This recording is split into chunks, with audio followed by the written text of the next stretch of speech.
మనం 0 to 100 అయితే ఇప్పుడు చూద్దాము. బండి సౌండ్ కానీ దీని పర్ఫార్మెన్స్ కానీ చూద్దరు కానీ.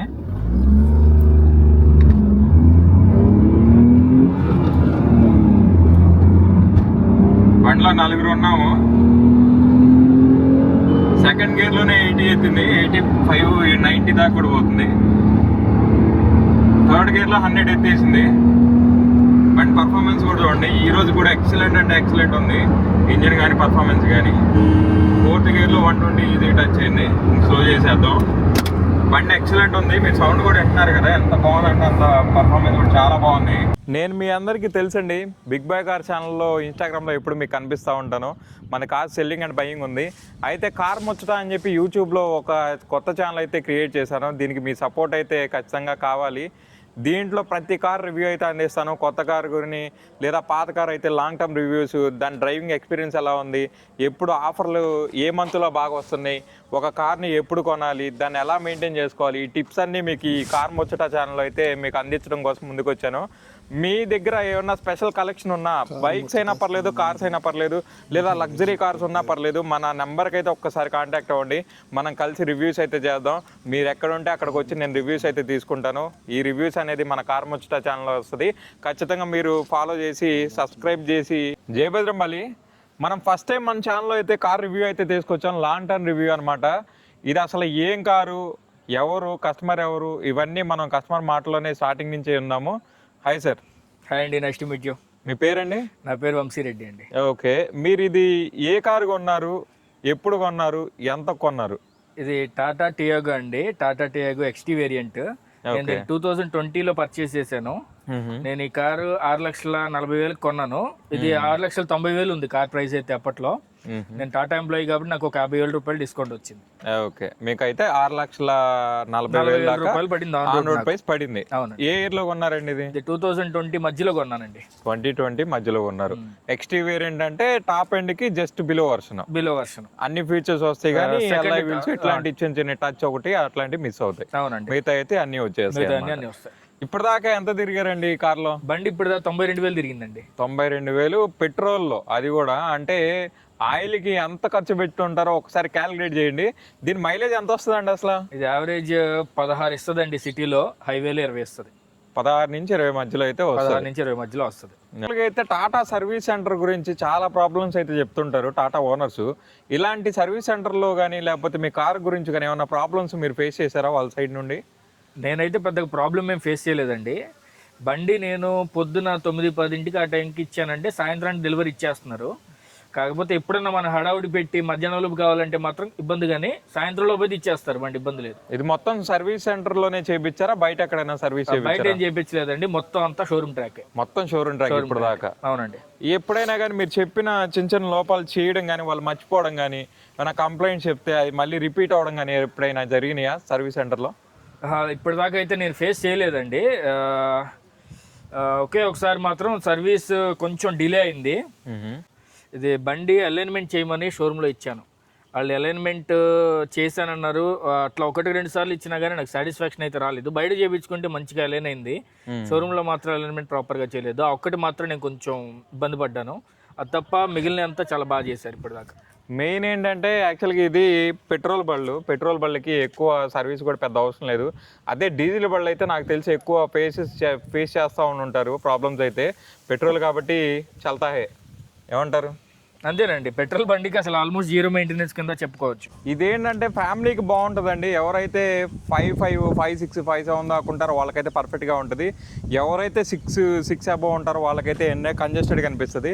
ఫ్యామిలీ కూడా చిన్న ఫ్యామిలీ అయితే కనుక బాగుంటుంది. కొంచెం హెవీ పర్సనాలిటీలు అయితే కనుక బ్యాక్ అయితే కొంచెం స్టక్ అయినట్టు అనిపిస్తుంది ముగ్గురు కూర్చున్నప్పుడు. ఇంకోటి ఏంటంటే ఫ్రంట్ కూర్చున్నప్పుడు ఒక పర్సన్ కొంచెం హెవీ పర్సన్ కూర్చుంటే బ్యాక్ అయితే మీకు లెగ్ స్పేస్ అనేది సరిపోదు. అదే చిన్న ఫ్యామిలీ కనుక, మీడియం ఫ్యామిలీ 5-6 లోపల ఉండే వాళ్ళైతే మీకు పర్ఫెక్ట్గా సెట్ అయిపోద్ది. ఈజీగా ఈ బడ్జెట్లో అయితే కళ్ళు మూసుకొని తీసుకోవచ్చు. మిగతాయి కూడా చూద్దానండి. బండి స్టార్టింగ్ కూడా ఉండి జస్ట్ సింపుల్గా అట్లా స్టార్ట్ అయిపోతుంది. పెట్రోల్ బండి కాబట్టి మీకు ఎక్కువ కాంప్లికేషన్స్ అయితే ఏముండవు. డ్రైవింగ్ రివ్యూ చూద్దాం ఒకసారి. సార్, మీరు ఇన్ని సంవత్సరాలు నడిపారు కదా, ఎప్పుడైనా పర్ఫార్మెన్స్ ల్యాగ్ అనిపించిందా? పెట్రోల్ బండి కాబట్టి నాకు పర్ఫార్మెన్స్ లాగేం అనిపించలేదు. కాకపోతే మనం 1.5 లీటర్తో వాటితో కంపేర్ చేసుకోకుండా ఈ సెగ్మెంట్లో అయితే నాకు బాగుంది పర్ఫార్మెన్స్ అంతా. ఓకే, మీకు మైలేజ్ ఎంత వస్తుంది, సిటీలో ఎంత వస్తుంది, హైవే మీద ఎంత వచ్చింది? అంటే సిటీలో మనం రెగ్యులర్ డ్రైవింగ్ చేస్తే 16 వస్తుంది మైలేజ్. హైవేలో అయితే 80 to 90 మధ్యలో కనుక వెళ్తే 20 వస్తుంది మైలేజ్. అదే ర్యాష్గా నేను మోర్ దెన్ 100, 120 అలా తొక్కానంటే అప్పుడు కూడా 18, 19 అయితే ఖచ్చితంగా వస్తుంది. ఓకే, ఏదైనా 16 నుంచి 20 మధ్యలో వస్తుంది మైలేజ్. యాక్చువల్గా 16 అనేది డీసెంట్ మైలేజ్ సిటీలో, అది కూడా పెట్రోల్ బండికి. ఇది వచ్చేసరికి 1.2 లీటర్ వస్తుందండి, 3 సిలిండర్ ఇంజిన్. ఇది పర్ఫార్మెన్స్ అయితే అడిక్వేట్, బాగుంది. సర్వీస్ కాస్ట్ ఎంత అవుతుందండి మీరు సర్వీస్ షోరూమ్ తీసుకెళ్ళినప్పుడు? సర్వీస్ కాస్ట్ 3,500, 4,000 లోపేనండి. ఏదైనా కానీ ఇంజిన్ ఆయిల్, ఫిల్టర్లు ఏదైనా కానీ 4,000 లోపే. నాకు ఎప్పుడు కూడా 4,000 దాటలేదు సర్వీస్ కాస్ట్. మీరు చేపించిన మేజర్ సర్వీస్ ఏమైనా ఉందా ఇప్పటికి? మేజర్ సర్వీస్ అంటే ఇంకా ఆయిల్ టాప్అప్సే కదండి. Oil top ups, regular services. అంతేగాని ఇప్పుడు స్పార్క్ ప్లగ్లు కానీ ఇట్లా వస్తాయి అనుకుంటా కదా దీంట్లో, అవి చేంజ్ చేయడం కానీ? అవి నాకు తెలిసినంత వరకు అవి చేంజ్ చేయించలేదండి ఇప్పుడు దాకా. అయితే మీరు ఎలాంటి మేజర్ అనేది ఫేస్ చేయలేదు ఇప్పుడు. అదే డీజిల్ బండ్లు అయితే కనుక కొంచెం మీకు ఇంజక్టర్ ప్రాబ్లమ్స్ కానీ, లేకపోతే ఇట్లా కొంచెం ఆయిల్ లీక్స్ కానీ ఎక్కువ ఉంటాయి. పెట్రోల్ బండి అనేసరికి మీకు మెయింటెనెన్స్ చాలా తక్కువ ఉంటుంది అనమాట. ఇలాంటి మేజర్ ఏవి రావు, చాలా చిన్న వాటిలో వెళ్ళిపోతాయి.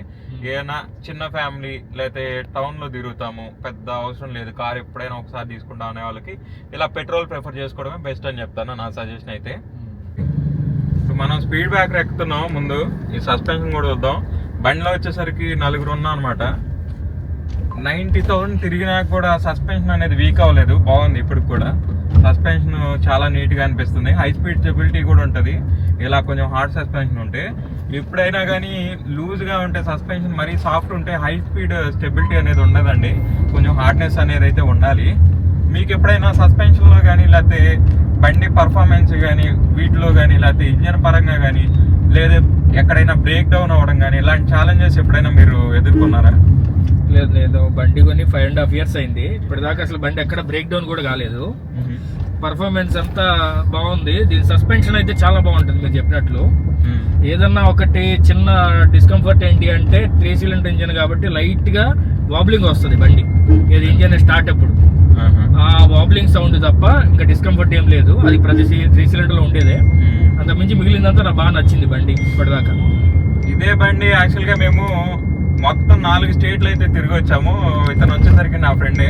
మొత్తం 4 అనమాట. 4 మొత్తం 4 స్టేట్లు తిరిగాము.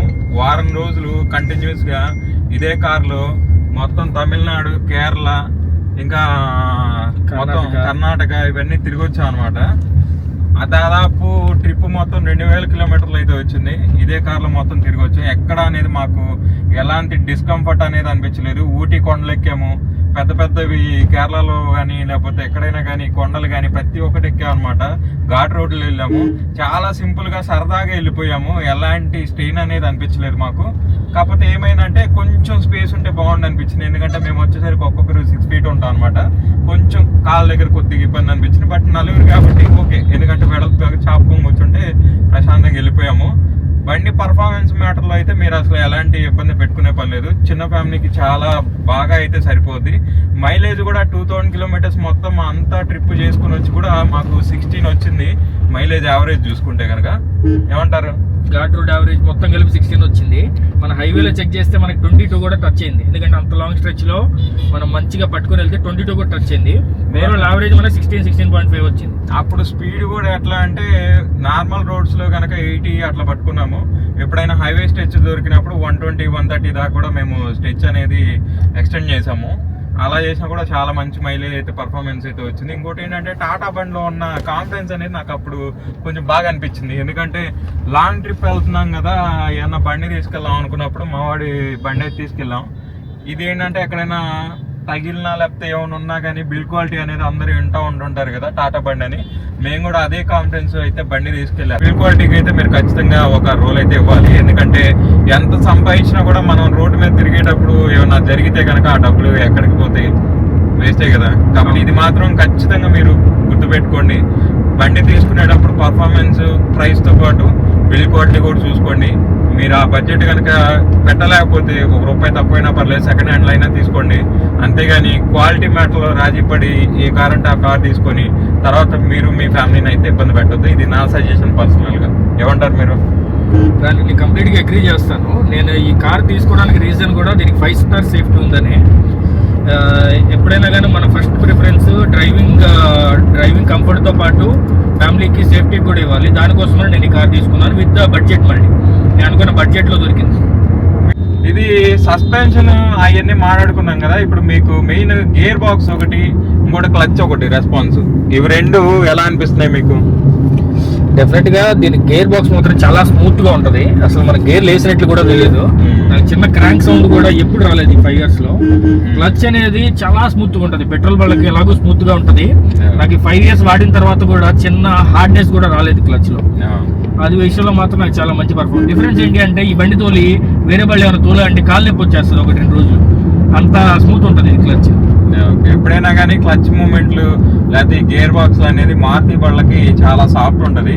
అది అలవాటు పడిన వాళ్ళకి ఏంటంటే వేరే బళ్ళు నడిపినప్పుడు కొంచెం హార్డ్ అనిపిస్తుంది. లైక్ టయోటా కానీ లేదంటే హుండాయ్ కానీ ఇట్లాంటి బళ్ళకి వాడితే.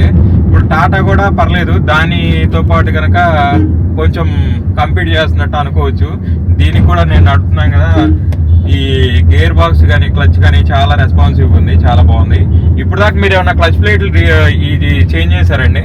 లేదండి, దీనికి ఇప్పటిదాకా క్లచ్ ప్లేట్లు అయితే చేంజ్ చేయలేదు. బ్రేక్ షూస్ మాత్రం మార్చాం ఒకసారి అంతే. అది ఎలాగో మార్చాలి. క్లచ్ ప్లేట్లు అయితే ఇప్పటిదాకా మార్చలేదండి. క్లచ్ ప్లేట్లు కానీ సస్పెన్షన్ కానీ ఎలాంటి మేజర్ థింగ్స్ అయితే మీరు చేంజ్ చేయలేదు? ఏం లేదు. ఏసీ పరంగా ఏమన్నా మీరు ఇప్పుడు దాకా ఈ 5 సంవత్సరాల్లో ఏమన్నా కంప్లైంట్ చూసారా? లేదండి, ఏసీ మంచి చిల్డ్ వస్తుంది. నేను 5 years లో కనీసం టాప్ అప్లు కానీ ఏం కూడా లేదు. వాడు ఎలా అయితే ఇచ్చాడో అలాగే ఉంది. లాస్ట్ మంత్ ఒకసారి టాప్ అప్ చేయించినాడు. లాస్ట్ మంత్ టాప్ అప్ చేయించాను, గ్యాస్ టాప్ అప్ అంతే. ఓకే. ఎలాంటి కంప్రెసర్ సౌండ్లు కానీ లేకపోతే ఇంకోటి కానీ స్టార్టర్ మోటార్లు కానీ ఎలాంటి ట్రబుల్స్ అయితే ఇప్పుడు దాకా మేజర్ మీరు ఫేస్ చేయలేదు అంటారు? లేదండి, అసలు బండికి సంబంధించి మనం ఎటువంటి పని చేయించలేదు, అవసరం రాలేదు ఇప్పటిదాకా. ఇప్పుడు మీరు 5 సంవత్సరాలు దాటిపోయింది కదా, ఇప్పుడు ఏమైనా కొత్త కారు తీసుకోవాలనుకుంటున్నారా మీరు? అవునండి, నాకు ఈ కారు పర్ఫార్మెన్స్ అంతా బాగున్నా కానీ కొంచెం చిన్న కార్ అయింది. ఫ్యామిలీ సైజ్ పెరుగుతుంది కాబట్టి నేను మహీంద్రా 3XO తీసుకున్నాను. ఆల్రెడీ తీసుకున్నాను. ఒక 10 days అవుతుంది ఆ బండి తీసుకొని. డీజిల్ తీసుకున్నారా లేకపోతే పెట్రోల్ తీసుకున్నారండి? డీజిల్ తీసుకున్నానండి. నేను డీజిల్ ఎందుకు ప్రిఫర్ చేశారు ఈసారి? అంటే నేను పెద్ద ఇంజన్ మంచి పర్ఫార్మెన్స్ కావాలని కోరుకున్నాను. ఆల్రెడీ నేను పెట్రోల్ 5 years వాడాను. డీజిల్ బండి వాడాలని కోరిక ఉంది నాకు ఎప్పటి నుంచో. ఆ బండి ఇప్పుడు Mahindra 3XO diesel variant performance చాలా బాగుందని రివ్యూస్ చూసి ఆ బండి తీసుకున్నాను. మీరు టాటాకి ఎందుకు వెళ్ళలేదు, మరి మహీంద్రాకి ఎందుకు సెకండ్ హ్యాండ్ చూస్ చేసుకున్నారు? అంటే నేను సేఫ్టీ చూసుకున్నానండి. టాటాకి 5 star సేఫ్టీ ఆల్రెడీ నేను టాటాలో ఎక్స్పీరియన్స్ చేశాను. మహీంద్రాలో కూడా 5 star సేఫ్టీ ఉంది. కాకపోతే నాకు డీజిల్ ఆప్షన్ చూస్తున్నాను కాబట్టి డీజిల్ ఆప్షన్స్ ఎక్కువ కనపడలేదు నాకు టాటాలో. అందుకని డీజిల్ ఆప్షన్ కోసమని మళ్ళీ మహీంద్రా చూస్ చేసుకున్నాను. మనకి నెక్సాన్ లో ఉందనుకుంటా కదా డీజిల్? నెక్సాన్ లో అవైలబుల్ ఉంది, కాకపోతే నాకు బడ్జెట్ ఎక్కువైపోతుంది. నెక్సాన్ ఇది నాకు దగ్గర ఆన్ రోడ్ 12 లక్షల రూపాయల్లో వచ్చేస్తుంది. నెక్సాన్ అయితే ఇంకొక ₹1,00,000 ఎక్కువ పెట్టాల్సి వస్తుంది. ఇది సన్ రూఫ్ వర్షన్ తీసుకున్నాను. Big version. అవునండి. ఓకే. తొందరలో అయితే కుదిరినప్పుడు 3XO కూడా మనం రివ్యూ చేద్దాము, ఎలా ఉంది ఏంటి అనేది. ఇంకోటి, మరి ఇది ఈ కార్ అమ్మాలనుకుంటున్నారా, మరి ఏం చేశారు దీన్ని? ఈ కార్ని ఇప్పుడు సేల్ కి పెడుతున్నానండి. బిగ్ బై కార్స్ లో సేల్ కి పెట్టాను ఈ కార్ని. ఈ కార్ ఇది అమ్మేసి ఇంకా డబ్బులు నేను డౌన్ పేమెంట్ కట్టుకుందాం అనుకున్నాను ముందైతే. కాకపోతే నేను కార్ అవైలబిలిటీ ఉండటం, నాకు రిక్వైర్మెంట్ ఉండటం వల్ల ముందు బండి అయితే తీసేసుకున్నాను. తీసేసుకొని దీని తర్వాత సేల్ చేద్దామని పెట్టానండి. మీకు ఈ కార్ కనుక కావాలనుకుంటే బిగ్ బై కార్స్ అయితే విజిట్ చేయండి. గుంటూరు నల్లపాడు రోడ్ లో ఉంటుంది. మందే పైన నెంబర్ కూడా ఇస్తున్నాను, మీరు ఒకసారి కాల్ చేస్తే కనుక ఈ కారు మీకు రివ్యూ కూడా ఇచ్చాను కదా. ఈ కార్ అయితే తీసుకోవడానికి పర్ఫెక్ట్ గా ఉంది. వచ్చి బండి అయితే చూసుకోండి, ఫైనాన్స్ కూడా చేయించి కార్ అయితే మీకు డెలివరీ ఇస్తాను. సరే, మరి నెక్స్ట్ వీడియోలో మళ్ళీ కలుగుతాం. ఈసారి ఇంకొక వ్యక్తితోటి ఇంకొక కొత్త కార్ తోటి మనం అయితే రివ్యూ చేద్దాము. నెక్స్ట్ వీడియో దాకా మరి ఉంటా అయితే. బాయ్.